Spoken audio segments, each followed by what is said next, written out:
Daniel sat alone on the worn wooden bench near the schoolyard, his fingers tracing circles on the metal seat. The sounds of laughter and chatter filled the air, but he felt like a shadow among the light. His classmates ran in groups, their voices, a melody he couldn't quite match. "Why don't I fit in?" he whispered, his words lost in the breeze.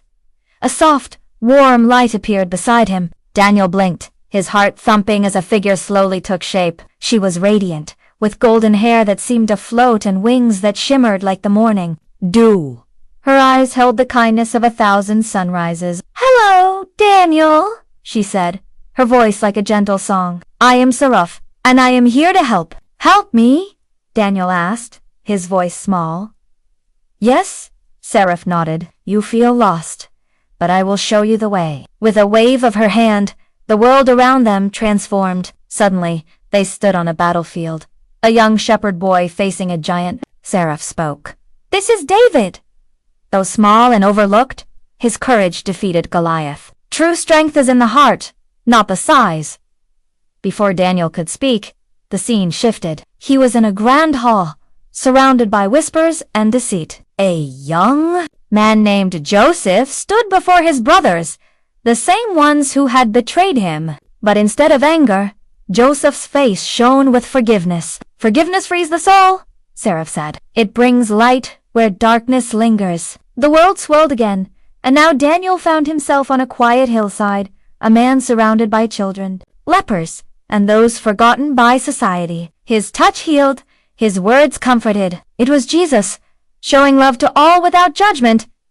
"Love is the greatest gift," Seraph said softly. "It sees past flaws and embraces all." The visions faded, and Daniel found himself back on the school bench. But something had changed. His heart felt full, his mind clear. Over the following days, Daniel began to act on what Seraph had shown him. When a classmate was bullied, he stood up and defended them. When his friend accidentally broke his toy, Daniel forgave him without a second thought. He started helping those who felt invisible, showing them kindness and compassion. People began to notice. His teachers praised his bravery. His classmates found comfort in his kindness. And soon, Daniel no longer felt out of place. He had become a light to others, a beacon of warmth and understanding.